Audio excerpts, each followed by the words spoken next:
আজ আমরা ঘটোৎকচের অসাধারণ চরিত্রটি অন্বেষণ করে মহাভারতের মহাকাব্যের গল্পে আবদ্ধ হব। অর্ধমানব অর্ধ দানব যোদ্ধা ঘটোৎকচ কুরুক্ষেত্র যুদ্ধে অগ্রণী ভূমিকা পালন করেছিলেন। আসুন ঘটোৎকচের কিংবদন্তির মধ্যে দিয়ে এই আকর্ষণীয় যাত্রা শুরু করি।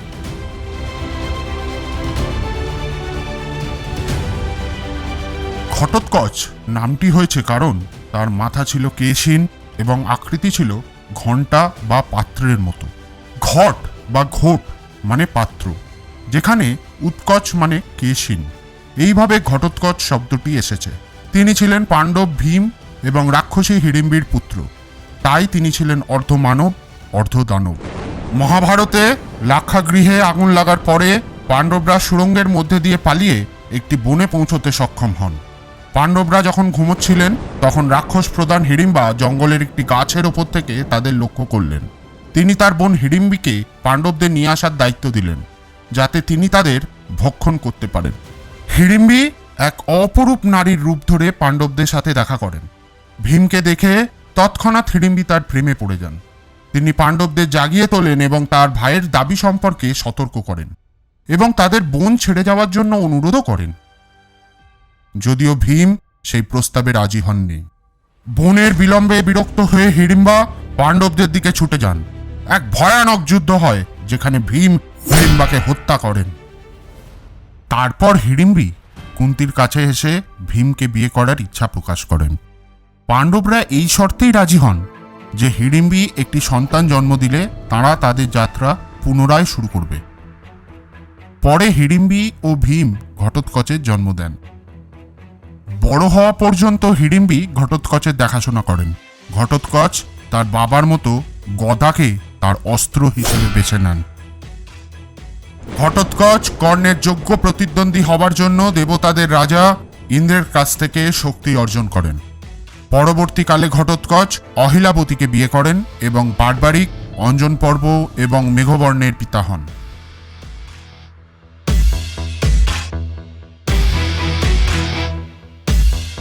প্রচলিত লোককাহিনীতে হিড়িম্বি তার ছেলে ঘটোৎকচকে দেবী কালীর জন্য একটি বলি খুঁজতে অনুরোধ করেন। 3টি সন্তান সহ একটি ব্রাহ্মণ পরিবারকে দেখতে পেয়ে ঘটোৎকচ তাদের কাছে আসেন এবং একজনকে তার সাথে যোগ দিতে অনুরোধ করেন। ব্রাহ্মণের প্রাথমিক ইচ্ছা থাকা সত্ত্বেও তার দ্বিতীয় পুত্র শেষ পর্যন্ত সম্মত হয়। সে প্রথমে গঙ্গা স্নানের জন্য অনুরোধ জানায়। সেই মুহূর্তে ভীম ওই দৃশ্যে প্রবেশ করেন এবং আসন্ন আত্মত্যাগের কথা জানতে পেরে তিনি নিঃস্বার্থপূর্ণ পদক্ষেপ গ্রহণ করেন। এই দুঃখজনক ঘটনা এড়াতে এবং প্রতিকূলতার মুখে বীরত্বের উদাহরণ দিতে তিনি ব্রাহ্মণ সন্তানের স্থান গ্রহণ করেন। ভীমের সাথে হিড়িম্বির কাছে ফিরে এসে ঘটোৎকচ বিস্মিত হন যখন পিতা হিসেবে ভীমের পরিচয় পান। ভীম তাদের এই মানব বলিদানের ভয়ঙ্কর অনুশীলন বন্ধ করার জন্য একটি সম্মিলিত চুক্তির দিকে পরিচালিত করেন। এই মর্মান্তিক গল্পটি কেবল পারিবারিক গতিশীলতার জটিলতাগুলোকেই তুলে ধরে না, বরং ভীমের আভিজাত্য এবং করুণার রূপান্তরকারী শক্তিকেও তুলে ধরে।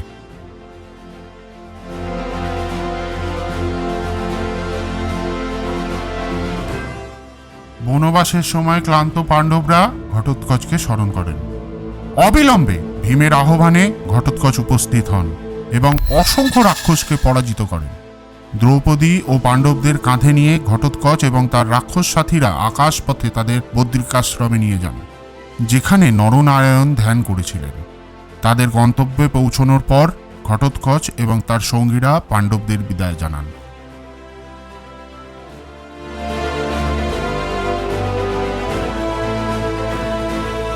কুরুক্ষেত্র যুদ্ধে ভীম ঘটোৎকচকে পাণ্ডবদের পক্ষে যুদ্ধ করার জন্য আহ্বান জানান। প্রথম দিনে তিনি আলম্বুসা, দুর্যোধন এবং ভগদত্তের বিরুদ্ধে ভয়ানক যুদ্ধে লিপ্ত হন। কৌরবরা উদ্ভূত সংঘাতের দ্বারা ভীত হয়ে ইচ্ছাকৃতভাবে দিনের যুদ্ধ স্থগিত করে দেয়। অষ্টম দিনে ঘটোৎকচ আলম্বুসার সাথে দীর্ঘস্থায়ী সংঘর্ষের মুখোমুখি হন। গুরুতরভাবে আহত করা সত্ত্বেও তিনি অসুরের পশ্চাৎগমন রোধ করতে ব্যর্থ হন। চতুর্দশ দিনে ঘটোৎকচ একটি গুরুত্বপূর্ণ ভূমিকা পালন করেন। অশ্বত্থামার হাতে তার পুত্র অঞ্জন পর্বের মৃত্যুতে ক্ষুব্ধ হয়ে তিনি তার জাদুকরী ক্ষমতা এবং মায়া উন্মোচন করেন, যা দ্রোণ, দুর্যোধন, কর্ণ এবং দুঃশাসনের মতো যোদ্ধাদের মধ্যে ভয় সৃষ্টি করে। অশ্বত্থামা ঘটোৎকচের মায়া ভঙ্গ করে তাকে অচেতন করে ফেলেন। চেতনা ফিরে পাওয়ার পর ঘটোৎকচ স্বর্গীয় অস্ত্র এবং জাদুকরী ক্ষমতা নিয়ে অশ্বত্থামার সাথে দীর্ঘস্থায়ী দ্বন্দ্বে লিপ্ত হন। 14 দিনে জয়দ্রথের মৃত্যুর পরে ঘটোৎকচের পরাক্রম রাতে তীব্র হয়। তার সৈন্যদের সাথে তিনি অন্ধকারে তার শক্তি প্রদর্শন করে আলাইউদ্ধা এবং আলম্বুসাকে বিনাশ করেন। অশ্বত্থামা এবং ঘটোৎকচের মধ্যে আরেকটি ভয়ঙ্কর যুদ্ধ সংঘটিত হয়। যদিও অশ্বত্থামা ঘটোৎকচকে একাধিকবার পরাজিত করেন, কিন্তু রাক্ষস তার মায়া ব্যবহার করে অদৃশ্য হন। এদিকে কর্ণ 2 বার ঘটোৎকচের মুখোমুখি হয় এবং তাদের ভয়ঙ্কর যুদ্ধ হয়। কর্ণের পূর্ণ প্রচেষ্টা সত্ত্বেও ঘটোৎকচ কৌরব বাহিনীর ওপর ধ্বংসযজ্ঞ চালিয়ে যান। কৌরবরা ভয়ে পশ্চাৎপদ হওয়ার সাথে সাথে কর্ণ ভগবান ইন্দ্র কর্তৃক প্রদত্ত একটি ঐশ্বরিক অস্ত্র বাসবী শক্তি ব্যবহার করেন, যা একবারই ব্যবহার করা যেত। কর্ণ এটি অর্জুনের জন্য সংরক্ষিত রেখেছিলেন, কিন্তু পরিস্থিতি তাকে ঘটোৎকচের বিরুদ্ধে ব্যবহার করতে বাধ্য করেছিল। মারাত্মকভাবে আহত ঘটোৎকচ কৌরব বাহিনীর এক অক্ষয়িনী সৈন্যকে চূর্ণ করার জন্য তার দেহকে প্রসারিত করেন। তার আত্মত্যাগ শোকাহত পাণ্ডবদের গভীরভাবে প্রভাবিত করে। কৃষ্ণ এই ভেবে কিছুটা স্বস্তি পান যে ঘটোৎকচের আত্মত্যাগ অর্জুনকে প্রাণঘাতী বাসবী শক্তি থেকে রক্ষা করেছে।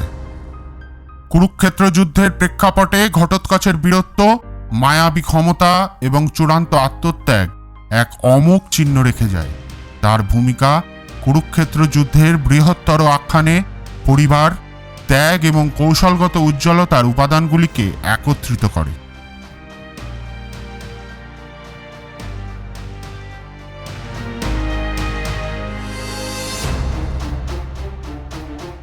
তাই আমরা এই মহাকাব্যের মাধ্যমে বীরত্ব, ত্যাগ, ভালো এবং মন্দের মধ্যে চিরন্তন যে সংগ্রাম তার প্রতিফলন দেখতে পাই।